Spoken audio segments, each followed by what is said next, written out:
오셨습니다. 이 시간 짧은 예배 시간이지만 하나님이 주시는 말씀으로 저나 여러분이 은혜의 시간이 되기를 소망합니다. 아멘. 얼마 전까지만 하더라도 현존하는 최고의 축구 선수를 대라하면 크리스티아노 호나우두 선수입니다. 포르투갈 선수인데요.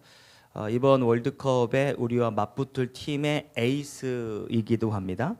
그 이름 앞에 붙여진 포르투갈어 크리스티아노라는 말의 라틴어는 크리스티아누스라는 말이고, 이것을 영어로 번역하면 크리스찬이라고 합니다. 다 동일한 뜻인데요. 다 그리스도인이라는 의미를 가지고 있습니다.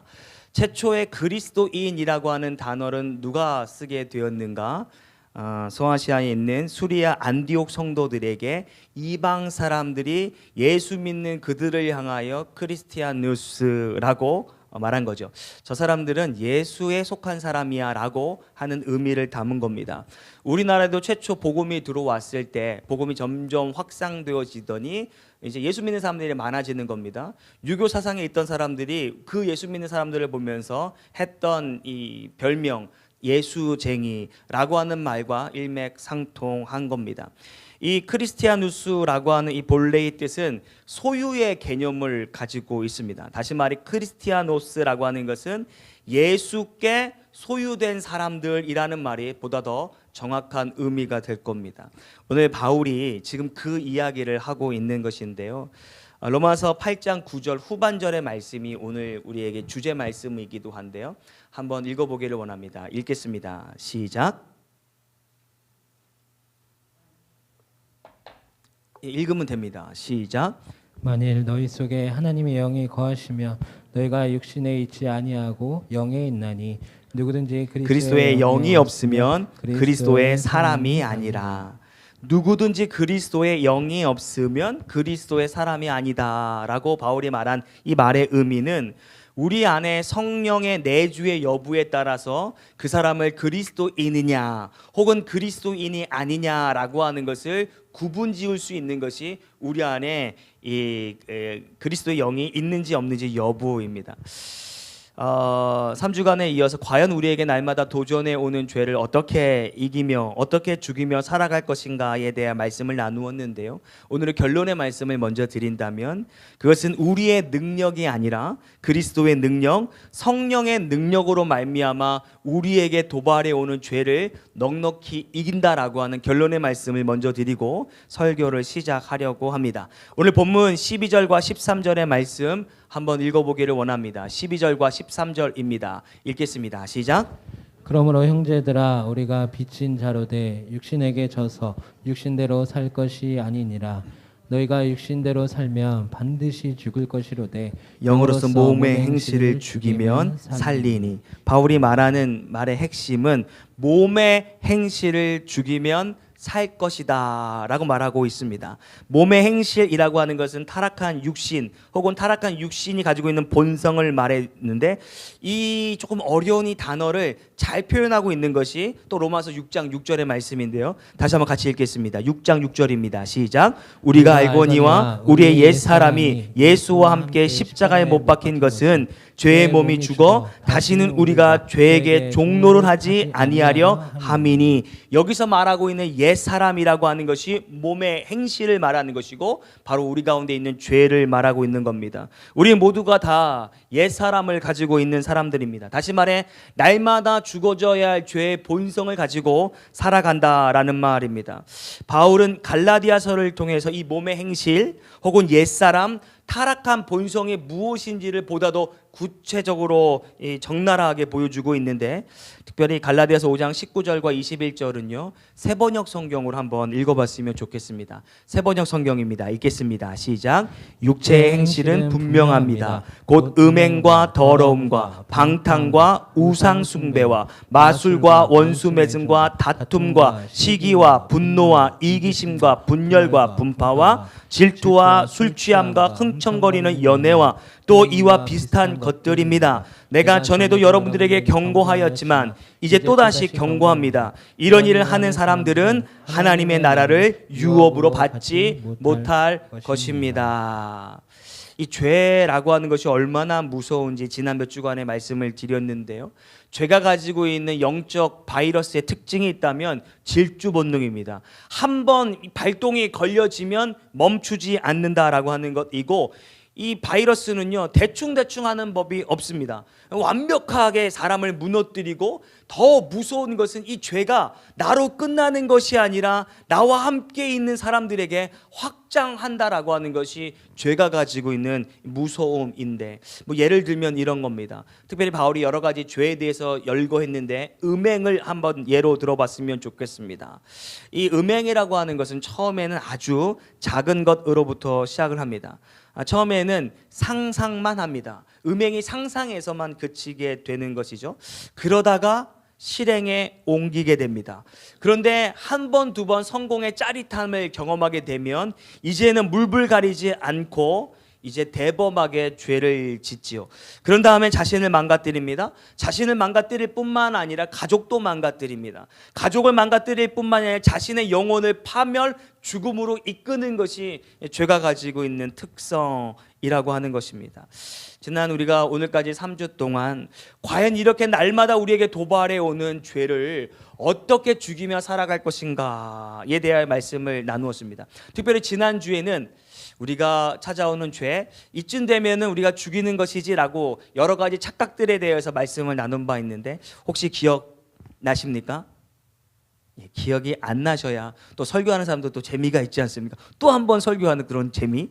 어떤 착각입니까? 첫 번째로는 내 안의 죄를 내가 스스로 완전히 몰아낼 수 있다라고 하는 착각에 빠지지 말자라는 것이었고, 두 번째, 죄를 숨기고 사는 것이 죄를 죽이는 것이 아니다라는 말씀을 드렸습니다. 그리고 또 하나는 죄를 일시적으로 짓고 있지 않은 상태가 죄를 죽이고 있는 것이 아니다라는 말을 했습니다. 자, 그렇다면 어떻게 하는 것이 완전하게 우리 가운데 있는 죄를 도말하는 것인가? 오늘 본문의 말씀은 우리가 무엇으로 인하여 날마다 우리 가운데 있는 죄와 싸워 이길 수 있는지 아주 본질적이고 실제적인 해결 방법에 대하여 말씀하고 있는데, 그 결론이 바로 13절입니다. 본문 13절 다시 한번 읽겠습니다. 시작. 너희가 육신대로 살면 반드시 죽을 것이로되 영으로서 몸의 행실을 죽이면 살리니. 아멘. 바울의 핵심이 무엇이냐면, 따라해 주시면 고맙겠습니다. 성령의 능력입니다. 성령의 능력입니다. 동의하시면 아멘. 아멘. 어떻게 우리가 우리 가운데 있는 죄와 싸워 이길 것이냐, 착각하지 않고 이길 것이냐, 그것이 바로 성령의 능력이라는 것입니다. 또 다시 한번 지난 시간에 우리가 죄에 대해 착각하는 것, 제가 목에 힘주어 강조했던 5번째가 있었는데, 그것이 무엇이냐면 내 몸을 혹사시키는 것이 내 안의 죄를 죽이는 것이 아니다 라는 말씀을 드린 바 있습니다. 초대 카톨릭에서 범하였던 오류 착각입니다. 자신의 몸을 혹사하거나 고행을 통하여 내 안에 죄를 죽일 수 있다라고 생각을 했을 때가 있다라는 것 아니겠습니까? 근데 오늘 본문이 뭐라고 말하냐면, 몸의 행실을 죽이라 라고 하는 것은 그들이 생각했던 것과 일맥상통합니다. 근데 중요한 단어가 있는데, 중요한 단어가 무엇이냐면 바울이 말하는 것은 영으로서입니다. 근데 그들은 착각한 것이 영이 아니라 육신으로서 자기의 어떤 고행을 통하여 죄를 죽일 수 있다라고 착각했던 것 아니겠습니까?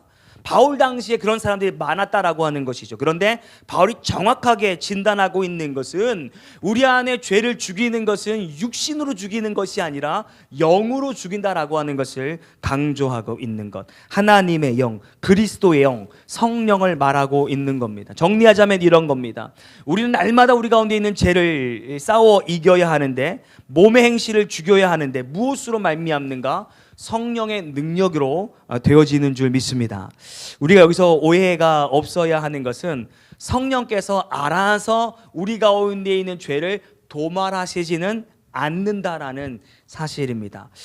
왜인지는 설교 후반부에 다시 한번 말씀을 나누는 것으로 하고, 오늘 본문이 말하는 바 영으로서, 쉽게 말하면 성령으로서인데, 성령은 우리에게 말합니다. 영으로서 너희 안에 있는 죄를 죽이라. 어떻게? 영으로서입니다. 성령으로 말미암아 나를 이용하여, 성령이 나를 이용하여 너희 가운데 있는 죄, 너희 육신 가운데 있는 죄를 도말하라 라고 말하고 있는 겁니다.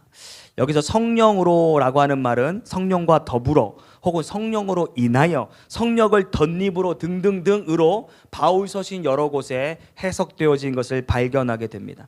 그렇습니다. 우리는 결코 우리 스스로의 능력으로 우리에게 있는 죄와 싸워 이길 수 있는 능력이 애초부터 없는 자였다라고 하는 겁니다. 끽해봐야 그냥 몸을 혹사시키거나 끽해봐야 잠시 죄를 안 짓고 사는 상태에 있을 뿐이지 우리의 힘으로는 죄를 완전히 도말할 수 없다라는 겁니다. 그래서 성경이 말하는 바 실로 우리가 죄를 이김은 성령으로서, 성령을 덧입음으로써 이기게 됨을 믿는 여러분 되기를 주의 이름으로 축원합니다. 아멘. 한 예로 로마서 13장을 통하여 바울은 구원의 때가 가까웠음을 시사하면서 다음과 같이 성도들을 권면합니다. 이 또한 세 번역으로 제가 한번 읽어봤으면 좋겠습니다. 11절과 12절은 제가, 13절과 14절은 여러분들이 읽겠습니다. 바울은 이렇게 권면했습니다. 여러분은 지금이 어느 때인지 압니다. 잠에서 깨어나야 할 때가 벌써 되었습니다. 지금은 우리가 처음 믿을 때보다 우리의 구원이 더 가까워졌습니다. 밤이 깊고 낮이 가까이 왔습니다. 그러므로 우리는 어둠의 행실을 버리고 빛의 갑옷을 입읍시다. 13, 14절 시작. 낮에 행동하듯이 단정하게 행합시다. 호사한 연애와 술 취함, 음행과 방탕, 싸움과 시기에 빠지지 맙시다.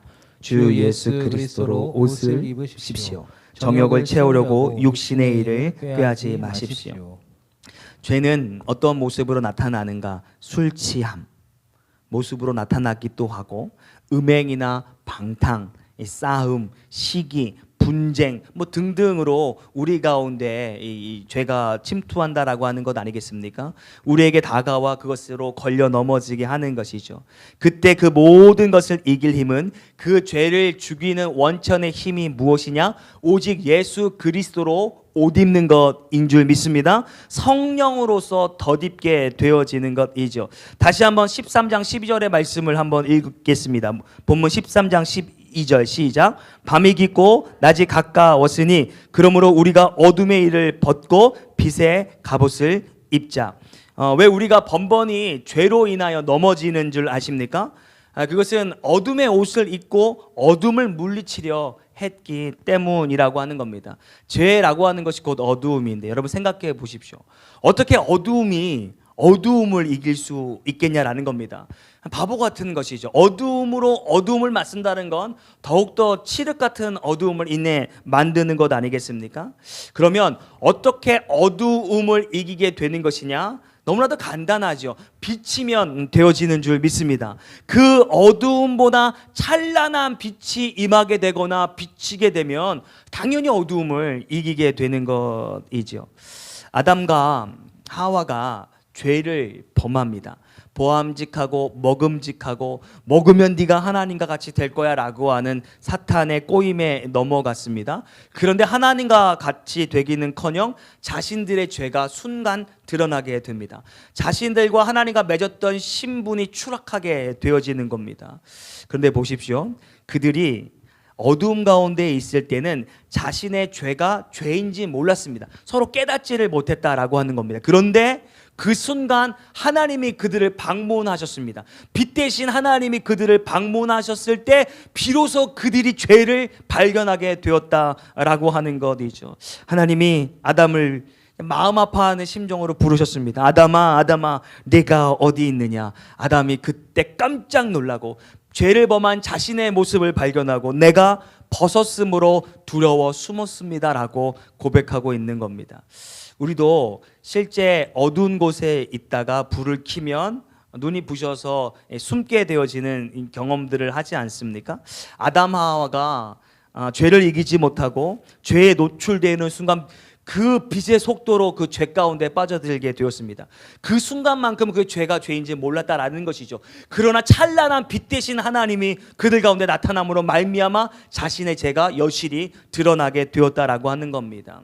우리의 죄를 어떻게 도말할 수 있는가? 빛 대신 예수 그리스도로 덧입게 되어주는 순간 우리가 우리에게 도전해오는 죄를 싸워 이기게 되는 줄 믿습니다. 창세기 3장 21절의 말씀 같이 한번 읽겠습니다. 제가 읽습니다. 여호와 하나님이 아담과 그의 아내를 위하여 가죽옷을 지어 입히시니라. 이 가죽옷이 상징하는 것이 무엇이냐면 단순히 그들의 벗은 몸을 가리는 것에 있는 것이 아니라 후에 예수 그리스도를 상징하게 되는 것이죠. 예수님을 자체를 의미한다라는 말입니다. 그렇게 인류가 죄를 범한 이후에 빛 대신 하나님으로부터 멀리 떠나게 되는 것 아니겠습니까?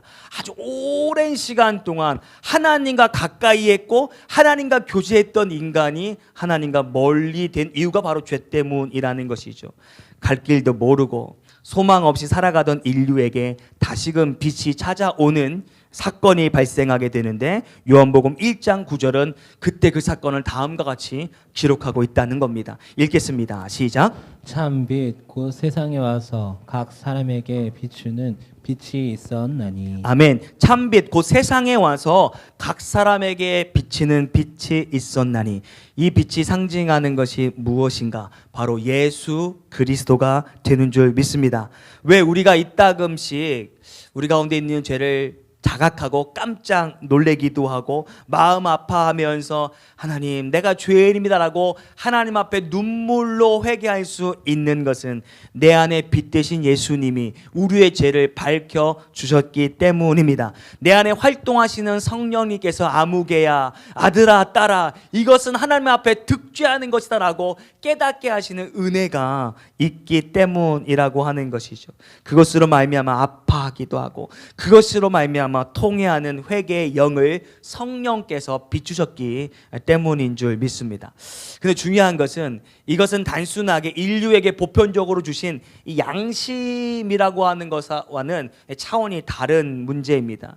예수님께서는 한 마리의 양이 되셔서 십자가에 죽으셨죠. 그리고 그분을 믿고 영접한 그리스도의 옷을 입은 자들로만 깨닫게 하신 그 광명한 빛을 주셨다라는 말입니다. 그래서 예수 믿는 자들에게 중생한 자들에게만 비춰주시는 그 빛이 된다라고 하는 것이죠. 그래서 예수 믿지 않는 자들은 자신의 죄가 죄인지 깨닫지를 못하는 겁니다. 왜냐하면 성령께서 그 죄를 비추시지 않기 때문이죠. 그렇기 때문에 우리가 이따금씩 죄를 짓고 그 죄를 발견하게 되는 것도 어찌 보면 하나님의 은혜가 되는 것이죠. 중요한 것은 우리 안에 내주하신 성령님, 우리의 죄를 죽이는 일에서만큼은 스스로 일하시지는 않는다. 서두에도 말씀을 드렸는데 다만 조명만 하신다라고 하는 겁니다. 왜일까?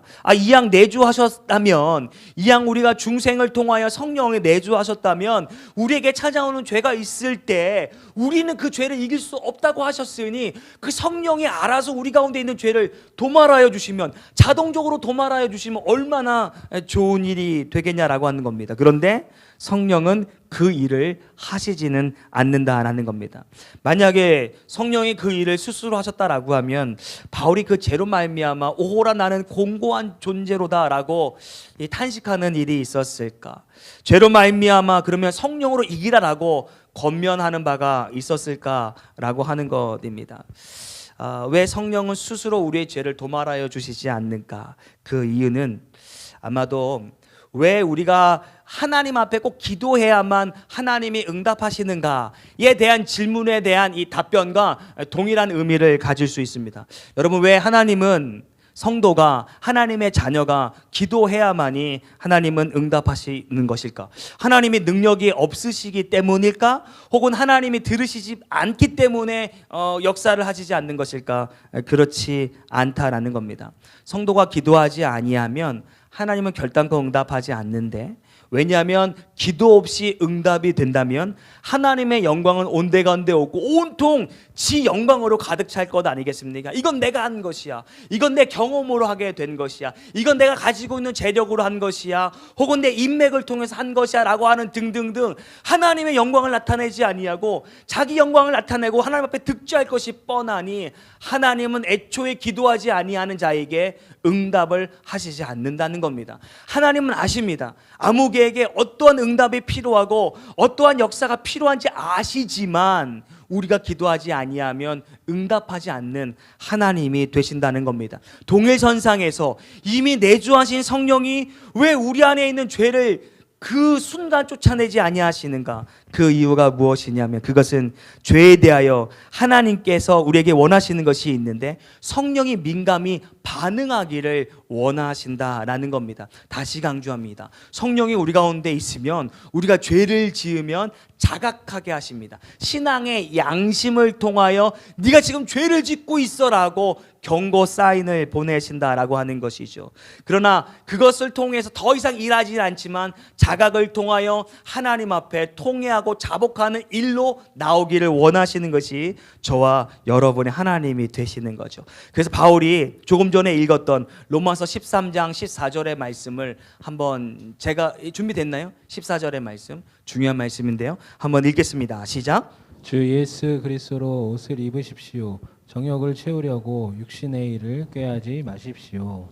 아멘. 예수 그리스도로 옷을 입고 정욕의 육신을 위하여 이를 도모하지 말라라고 말합니다. NIV 성경을 보면 예수의 옷으로 입어라라고 하는 이 부분을 clothe yourself라고 되어 있습니다. 다시 말해 적어도 이 그리스도의 옷, 성령의 옷만큼은 스스로 입어야 한다라고 하는 겁니다. 그리스도의 옷만큼은 너희 스스로가 주어 입어야 된다라는 것이죠. 아이를 키우는 부모의 입장에서는 이따금 아이가 물론 3살 혹은 뭐 4살 스스로 옷을 입을 수 없을 나이에는 당연히 도와주는 것이 부모의 역할입니다. 그런데 이따금씩 7살이 되고 제가 절대 누구를 얘기하는 건 아닙니다. 8살이 되고 9살이 되고 10살이 되었는데도 불구하고 옷을 스스로 입지 못한다면 이게 되냐는 거예요. 근데 가끔 가다가 누구라고 말하진 않겠죠. 누군가는 저에게 그 아이에게 옷을 입혀주라고 얘기하는 사람이 있습니다. 제가 그러죠. 아니 10살씩이나 돼 있는데 무슨 옷을 입혀주는가? 저희 아내를 이야기하는 게 아니고 아들을 이야기하는 게 하여튼 누군가 그렇습니다. 그래서 제가 그러죠. 야 옛날에 라떼는 말이야 라고 하면서 당연히 스스로 옷을 입고 조선시대 같으면 이미 장가를 갈 나이인데 네 스스로 옷을 입지 못하면 되겠는가 라고 하면 아빠는 벌써 나왔네요.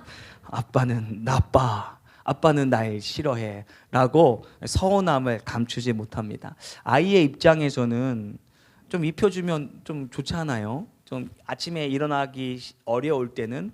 그런데 좀 서운한 마음이 분명히 있겠죠. 그런데 아버지의 입장에서는 늘 내가 입혀줄 수 있는 능력이 되고 시간도 되고 사랑하는 마음도 있지만 적어도 이것만큼 너가 스스로 해주기를 원하는 마음이 부모의 마음이 아니겠냐라는 겁니다. 다시 강조합니다. 성령 하나님께서 우리에게 즉시 찾아오는 죄, 생각의 죄, 영의 죄, 혹은 실제적으로 육신으로 짓는 죄, 모든 것들을 사전에 감지하고 사전에 못 짓게 할 수도 있지만 그 스스로 깨닫게 하기를 원하셔서 늘 지켜보신다라는 겁니다. 그리고 우리가 죄 가운데 있을 때는 성령의 조명하심으로 말미암아 사랑하는 아들아, 그건 하나님 앞에 득죄하는 것이지 라고 통회하고 자복할 수 있도록 우리에게 사인을 주신다라고 하는 겁니다. 그렇게 입은 거룩의 옷은 마치 예수님이 사망의 이 권세를 이기신 바와 같이 우리로 어두운 면을 들춰내실 겁니다. 우리로 죄의 유혹을 이기게 하시고 죄 자체를 날마다 죽여 승리하게 하는 원동력이 되게 하는 것이 성령으로 혹은 그리스도로 옷 입게 되는 역사의 능력이 되는 줄 믿습니다. 사람은 어떤 옷을 입느냐가 매우 중요한데 제가 공장에 있는 사람들과 자주 이렇게 대면을 하는데 공장에 있는 사람들의 특징이 있습니다. 다 옷들이 각 회사마다 찍혀 있는 옷들이 있는데 대부분 다 곤색입니다. 곤색입니다. 조금 세련됐다라고 하면 약간 이 환한 회색이고 지금까지 한 번도 흰색이거나 밝은 색의 공장 옷을 본 적이 없습니다. 왜냐하면 그들은 기름과 늘 이렇게 일하지 않습니까? 기름때가 튀기기도 하고 혹은 뭐 더러운 것들을 만지고 묻히기도 합니다. 그러다 보니까 당연히 검은색 옷을 입게 되죠. 근데 중요한 것은 검은색 옷을 입었다라고 해서 그 옷에 더러운 게 묻지 않은 것은 아니죠. 그런 다음에 더러운 세균들이 여전히 번식하고 있을 겁니다. 다만 자신들은 인식하지 못한다라고 하는 겁니다. 반대로 의사의 가운을 한번 염두에 보시기를 바랍니다. 의사는 옷이 아주 그냥 깨끗합니다. 이따금씩 거기에 볼펜 하다가 볼펜통이 띈다고 그 자그마한 이 티조차도 티가 나는 것 아니겠습니까? 그럼 의사는 보는 눈도 있고 또 환자를 배려하는 마음으로 아무리 조그만 이 점이다 할지라도 그것을 세탁하기 하고 다시 새 옷을 이제 입는 것을 보게 되는 것이요.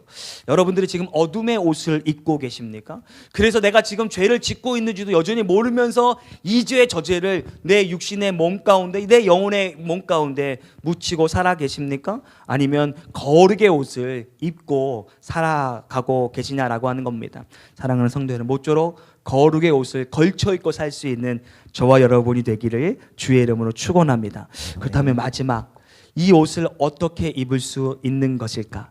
이제 실제 이 옷이 실제 입는 것은 아니지만 보이지 않는 거룩함이기 때문입니다. 근데 성경은 그 옷에 대하여 다음과 같이 말해줍니다. 이 옷이 어떤 옷인지에 대하여 계시록 19장 13절의 말씀입니다. 읽겠습니다. 시작. 또 그가 피 뿌린 옷을 입었는데 그 이름은 하나님의 말씀이라 칭하더라. 또 그가 피 뿌린 옷을 입었는데 그 이름은 하나님의 말씀이라. 성경은 말하는데 성도인 우리들에게 거룩의 옷을 입으라라고 하는데 너무나도 추상적이지 않습니까? 그런데 그 추상적인 것을 보다 더 구체적으로 말씀하고 있는데 그것이 곧 하나님의 말씀을 입는다라고 하는 것입니다. 날마다 거룩한 말씀의 옷을 입어야 내 안에 찾아오는 죄를 싸워 승리할 수 있다라는 겁니다. 오직 말씀만이 순간순간 찾아오는 죄의 유혹을 짓누르고 우리가 천국에 입성하는 그 순간까지 그 말씀의 능력이 우리를 지켜준다라고 하는 것이죠. 우리가 잘 알고 있는 에베소서에 나오는 전신갑주, 그 중에 마지막 에베소서 6장 17절 어떤 것이냐면 구원의 투구와 성령의 곧 하나님의 말씀을 가지라 라고 말합니다. 구원의 투구와 성령의 검, 즉 죄와 맞서 싸울 무기가 무엇이냐면 그것은 곧 하나님의 말씀이다 라고 말하고 있습니다. 하나님께서는 이미 우리들에게 그 죄와 싸울 수 있는 도구를 주셨다라고 하는 것인데 그것이 우리에게 주신 성경의 말씀이라는 겁니다. 말씀을 지닌 자는 어떠한 사탄의 유혹이 있다 할지라도 승리하게 되는 겁니다. 근데 말씀을 망각하거나 말씀을 좀 멀리 하는 사람에게는 당연히 싸울 도구가 없으니 죄와 싸워 승리할 수 없게 된다는 것이죠. 이제 말씀을 정리할까 하는데 영으로서 죄를 죽이는 것은 곧 말씀으로서 죄를 죽인다라고 하는 결론입니다. 그러나 말씀을 묵상하지 않고 암송하지 않으면 안타깝지만 그 옷을 여전히 차려입지 않은 상태가 되어 이 성전을 나가면 여전히 죄에 노출되고 쓰러질 수밖에 없는 것이죠. 그래서 제가 여러분들에게 한번 제안을 하나 원래부터 한번 해보고 싶었는데 마침 이 말씀에서 제안을 하나 하려고 합니다. 제가 지금 제 인생 도전을 하나 하고 있는데요. 그게 뭐냐면요. 로마서가 총 1장부터 총 10 몇 장까지 있나요? 12장까지 있나요? 16장까지 있습니다. 벌써부터 저희 아내가 고개를 저걸 이렇게 하고 있는데 크게 두 단락인데 1장부터 11장까지가 한 단락이고 12장부터 16장까지가 한 덩어리입니다. 첫 번째 덩어리는 교리 부분이고 두 번째 부분은 그 교리의 삶의 실천에 대한 부분인데 제가 올 초부터 도전했는데 잘 안 됩니다. 그게 뭐냐면 1장부터 11장까지를 어떻게 해야 된다? 암송하는 겁니다. 암송. 예수 그리스도의 종 바울은 사도로 부르심을 받아 하나님의 복음을 위하여 택장함을 입었으니 이 복음은 하나님이 선지자들 통하여 그의 아들에 관하여 성경에 약속하신 것이라. 그의 아들에 관하여 말하면 육신으로는 다윗의 자손으로 나셨고 성결의 영으로는 죽은 자들 가운데서 부활하사 능력으로 하나님의 아들로 됐으니 곧 그리스도 예수니라. 뭐 이렇게 되는 것인데 설마 제가 여기까지만 외웠겠습니까? 그래서 이게 혼자 하니까 잘 안 돼요. 혼자 하니까 잘 안 돼. 그래서 성도가 많아지면 참여율이 떨어질 거 아닙니까? 지금 하면 100%될 것인데요. 우리가 한번 도전을 했으면 좋겠습니다. 그냥 막연히 그냥 오랫동안 혹은 1년 동안 6개월 동안 외우세요가 아니라 우리가 숙제를 가지고 하면 서로 점검하면 참 좋겠다 싶습니다. 특별히 로마서 1장부터 11장까지의 말씀 교리적인 부분인데 우리가 이단에 넘어가거나 우리의 신앙이 흔들리는 것은 교리가 든든하지 않기 때문이라고 저는 판단합니다. 그런 면에서 물론 그때마다 성경을 보는 것도 중요하지만 아예 암송하는 것. 그래서 또 언제 일년지 모르겠지만 암송을 하시는 분에게는 성지순례 특별히 같이 갈 수 있는 성지순례 같이 가거나 혹은 성지순례 갈 때 왕복 항공권을 담을 수 있는 봉투 정도는 드릴 수 있는데요. 그래서 우리가 작은 교회지만 좀 영적으로 힘 있는 교회가 되기 위해서 우리 먼저 해보았으면 어떨까 싶습니다. 다시 한번 강조하는데요. 오늘 본문의 말씀은 그리스도인들에게 주신 말씀이에요. 그리스도인들은 누구나 주어진 말씀을 가진 자. 그러나 내주하신 성령이 죄의 문제만큼은 조명만 하시고 역사하지 않는다. 그것을 이기는 것은 어떻게 되는 것이냐? 말씀의 능력인 줄 믿습니다. 말씀을 묵상하지 않거나 큐티하지 않거나 암송하지 아니하면 죄가 내게 도말해 올 때 이게 튀어나오지 않으면 무슨 소용이 있습니까? 우리 집에 뭐 대포가 있건 미사일이 있건 지금 당장 사용하지 못하면 무슨 소용이 있겠냐라고 하는 겁니다. 모쪼록 말씀을 묵상하기를 즐거워하고 암송하기를 즐거워하는 우리가 되어서 어떠한 죄가 우리 가운데 있다 할지라도 날마다 말씀으로 죄를 죽이며 살아갈 수 있는 저와 여러분이 되기를 주님의 이름으로 축원합니다. 아멘.